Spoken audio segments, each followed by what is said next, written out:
বিয়ে বাড়ি, কুম্ভ মেলার সঙ্গে বিয়ে বাড়ি। মমতা বন্দ্যোপাধ্যায়কেও নিজের চোখে দেখতে হবে তার দলের ধ্বংস এবং তার কর্মের ফল। কিন্তু তখন তিনি সেখান থেকে আকাশ দেখতে পাবেন কিনা জানি না, জেলের কুঠুরিতে বসে দেখতে হবে কিনা সেটা আমি জানি। উনি আমাদের নতুন শঙ্করাচার্য, শঙ্করাচার্য মমতা বন্দ্যোপাধ্যায়। উনি তো জানেন যে বিষ্ণু মাতা, উনি তো জানেন বাচ্চা হলে ১,৫০০ কিলো, ওপরে কোচার পত্তন, ভেতরে ফুচর কেতন।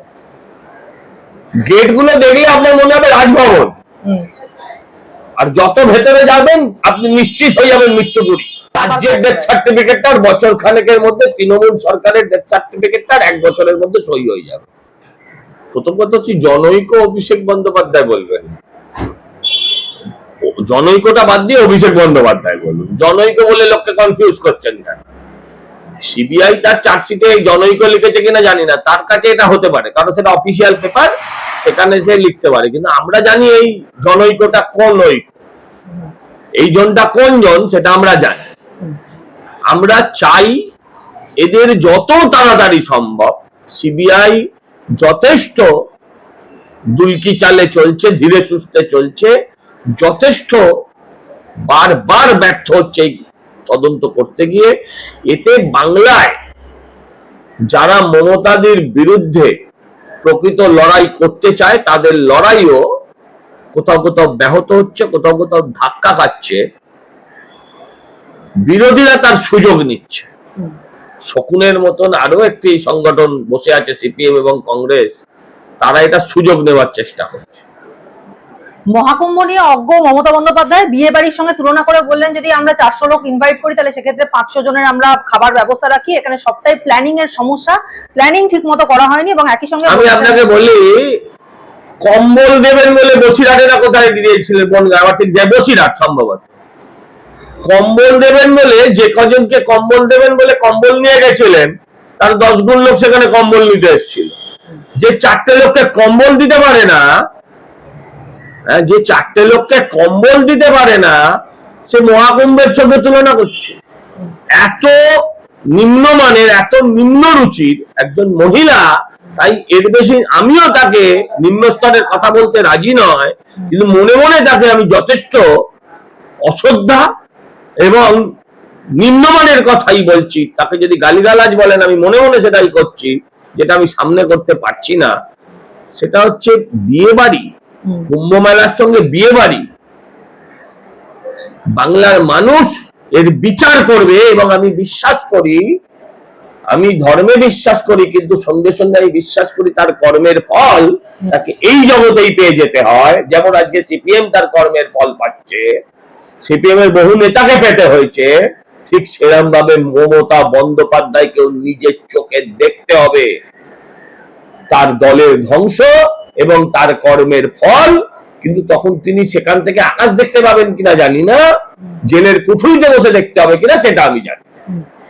সারা ভারত সহ সারা পৃথিবীরও বিভিন্ন হলিউড থেকেও বহু নামী শিল্পীরা এসেছেন কুম্ভ মেলার এই ত্রিবেণী সঙ্গমে ডুব দিতে। ১৪৪ বছর পরে মহাকুম্ভ হচ্ছে, অথচ মমতা বন্দ্যোপাধ্যায় বলছেন আমি জানি ১২ বছর পর পর। উনি আমাদের নতুন শঙ্করাচার্য, শঙ্করাচার্য মমতা বন্দ্যোপাধ্যায়। উনি আমাদের হিন্দু ধর্মের নতুন শঙ্করাচার্য হয়েছে। ৫০-৬০ কোটি মানুষ, আপনি বললেন দেশ থেকে বিদেশ থেকে, পৃথিবীর বিভিন্ন জায়গা থেকে এসে হিন্দুরা এখানে চান করে গেলেন। আর এখন উনি জানেন আমি ১২ বছর। উনি তো জানেন যে বিষ্ণু মাতা, উনি তো জানেন বাচ্চা হলে ১,৫০০ কিলো। তাই বলি সেগুলোকে আমরা সঠিক বলে বিচার করি? ওনার জানা, ওনার সব বোঝা হয়ে গেছে, শুধু একটাই বোঝা বাকি আছে। ওনার সব বোঝা হয়ে গেছে, শুধু একটাই বোঝা বাকি আছে, সেটা বুঝলেই হয়। আর অত জানার দরকার নেই, লোকে খেলতে খেলতে খেলোয়াড় হয়, জানতে জানতে যেটা হওয়ার সেটা অবস্থা হচ্ছে না। গঙ্গাসাগর নিয়ে বলছে যে গঙ্গাসাগরের সময় নাকি ৫-৬ দিন আমাদের ঘুমই হয় না, দুর্গাপূজার সময় কার্নিভাল পর্যন্ত নজরদারি চলে। কুম্ভ মেলার সঙ্গে তুলনা উনি তো প্রতিদিনই কখনোই ঘুমন না, ডাক্তার আন্দোলন হলে ঘুমন না, কার্নিভালের সময় 9 দিন 10 দিন আগে, মানে দুর্গা পুজো থেকে কার্নিভাল 9-10 দিনের ব্যাপার, তখন ঘুমন না। আচ্ছা, তাহলে তারপরে হচ্ছে ওই গঙ্গাসাগরে ঘুমন না, কোথায় নাইট ডিউটি করেন উনি? কোন রাস্তার মোড়ে উনি নাইট ডিউটি করেন সেটা তো জানতে হবে। কেন ঘুমন না? অপ্রকৃতস্থতার কারণে ঘুমন না কিনা আমি বলতে পারবো। পরপর যে ঘটনাগুলো বাংলায় ঘটে যাচ্ছে তা কিন্তু যথেষ্ট উদ্বেগজনক। একদিকে দেখা যাচ্ছে নৃত্যশিল্পী সুতন্দ্রা চট্টোপাধ্যায়ের গাড়ি ধাওয়া করা হলো, গাড়ি উল্টে গেল, কিন্তু এখনো পর্যন্ত বলা হলো নৃত্যশিল্পী বলে নয়, নৃত্যশিল্পী বলে না, এটা বাংলার মেয়ে, সে শিল্পী না, সে ডাক্তার, সেটা পরিচয়টা পরে। একজন যদি ফুটপাতবাসিনী হয় তার ইজ্জতের দাম নেই? একটা 14 বছরের মেয়ে হয় তার সম্মানের দাম নেই? না, পুলিশ তো বলছে কোনো ইফটিজিং এর কেসই নয়, উল্টে সুতন্দ্রা গাড়ি। পুলিশ ছিল গাড়িতে? ওই গাড়িতে পুলিশ ছিল? পুলিশ কি করে বললো ইফটিজিং এর কেস নয়? কার তথ্যের ভিত্তিতে, কিসের ভিত্তিতে? আরেকটি গাড়িকে এখনো ধরা গেছে? কিসের ভিত্তিতে বললেন? পুলিশ কি এখন জ্যোতিষী? অন্যদিকে সাত সকালে গঙ্গার ঘাটে 3 টুকরো পিসি শাশুড়ির দেহ নিয়ে আসে। আরে ওই বইটাই আমি ঘাবড়ে গেছি, মানে আমি শাশুড়ি শব্দটা শুনতে পাইনি, শাশুড়ি শব্দটা শুনিনি, বাকি শব্দটা শুনে আমি ঘাবড়ে গেছি। আবার কি বলছে?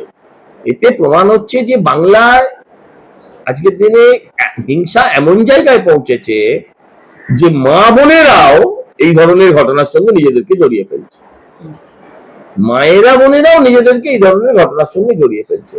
মানে বাংলাটাকে কতটা হিংসাত্মক জায়গায় নিয়ে গেছে একটা সরকার, একটা দল, সেটা নমুনা তারা প্রতি মুহূর্তে দিচ্ছে। ধনধান্য স্টেডিয়ামে ডাক্তারদের সঙ্গে মুখ্যমন্ত্রীর বৈঠক খুব তাৎপর্যপূর্ণ ছিল, যেখানে দেখা গেল যে চিকিৎসকদের জন্য একাধিক বড় ঘোষণা করা হয়েছে। বিরাট বিরাট ঘোষণা। 10,000 টাকা করে বাড়িয়ে দেওয়া হয়েছে ইন্টার্ন ট্রেনিদের জন্য। আচ্ছা, ইন্টার্ন ট্রেনিদের বাড়ালেন। সিনিয়র রেসিডেন্টদের 15,000 টাকা। আচ্ছা, ইন্টার্ন ট্রেনি সিনিয়র রেসিডেন্টদের বাড়ালেন, সিনিয়র ডাক্তারদের বাড়ালেন না কেন? নার্সদের বাড়ালেন না কেন? তাদের জন্য রেডিয়াস বাড়িয়ে দেওয়া হয়েছে 30 কিলোমিটার। তাদের জন্য? সবই তো ডাক্তারদের জন্য, সবই তো ডাক্তারদের জন্য করলেন। আমার প্রশ্ন ছিল, আপনি যদি ভেবে থাকেন ওই আন্দোলনটা 9ই আগস্টের পরের আন্দোলনটা ডাক্তারদের আন্দোলন না, ওটা গণ আন্দোলন, ওটা গণবিদ্রোহ আপনার বিরুদ্ধে। ডাক্তাররা ছিলেন প্রতীকী, ডাক্তারদেরকে সামনে রেখে, ডাক্তারদের ইস্যুকে সামনে রেখে প্রত্যেকটা মা বোন তার ক্ষোভ জ্বালা উগড়ে দেওয়ার জন্য রাস্তায় নেমেছিলেন, মশাল নিয়ে, মোমবাতি নিয়ে। ডাক্তারদের দিলেন, কিন্তু নার্সদের তো দিলেন না। আচ্ছা, ডাক্তারদের তো দাবি ছিল, আপনারা ডাক্তারদের ফেস্ট করার জন্য বছরে 2 কোটি টাকা করে দিয়েছেন একটা মেডিকেল কলেজকে। একটা মেডিকেল কলেজেও আপনার নিজস্ব এমআরআই নেই, সরকার কিনতে পারতো না? আর একটা সিটি স্ক্যান মেশিন কিনতে পারতো না? আর একটা এক্সট্রা এমআরআই কিনতে পারতো না? যেখানে ডাক্তাররা নিরাপত্তার দাবি তুলেছিলেন, সেখানে নিরাপত্তা কোথায় দিয়েছে? সেখানে দাঁড়িয়ে খেলাধুলার জন্য টাকা বরাদ্দ করলেন, এর মানে কি? আপনারাই বলুন, ডাক্তারদেরও বলা উচিত যে টাকা আমরা চাই না, সমস্ত মেডিকেল কলেজ থেকে আওয়াজ ওঠা উচিত। তা না হলে মানুষ বলবে ভোট এলে যেমন লক্ষ্মী ভান্ডার বাড়ে, ভোটের তাগিদেই লক্ষ্মী ভান্ডারের মতন ডাক্তারদের উদ্দেশ্যে ভাতার নামে ভাত ছড়িয়ে দিলেন মমতা ব্যানার্জি, আর সেই ভাত ডাক্তাররা খেলেন। কিন্তু বলছেন পহলে দর্শনধারী বাদ মে গুণ বিচারি, এই জন্য রং করেছি নীল সাদা, গেট বাড়িয়ে দিয়েছি। হ্যাঁ, আমিও বলছি, ওপরে কোচার পত্তন, ভেতরে সুচর কেতন। গেট গুলো দেখলে আপনার মনে হবে রাজভবন, আর যত ভেতরে যাবেন আপনি নিশ্চিত হয়ে যাবেন মৃত্যুপুরী। ভেতরের অবস্থাটা পাল্টায়নি, ভেতরের চেহারাটা এতটুকু পাল্টায়নি, পাল্টেছে শুধু সামনের গেটটা। এর থেকেই একজন স্বাস্থ্যমন্ত্রী কাম মুখ্যমন্ত্রীর মানসিকতার প্রমাণ পাওয়া যায়। আর একটা প্রশ্ন, যেটা 6 মাস পরেও অভয়ার ডেথ সার্টিফিকেট পেলেন না তার মা বাবা, ফলে রাজ্যের ডেথ সার্টিফিকেটটার বছর খানেকের মধ্যে, তৃণমূল সরকারের ডেথ সার্টিফিকেটটার 1 বছরের মধ্যে সই হয়ে যাবে। তৃণমূল সরকারের ডেথ সার্টিফিকেট বাংলার মানুষ এই কারণেই আগামী 26 সালে এই ডেথ সার্টিফিকেট সাইন করবে।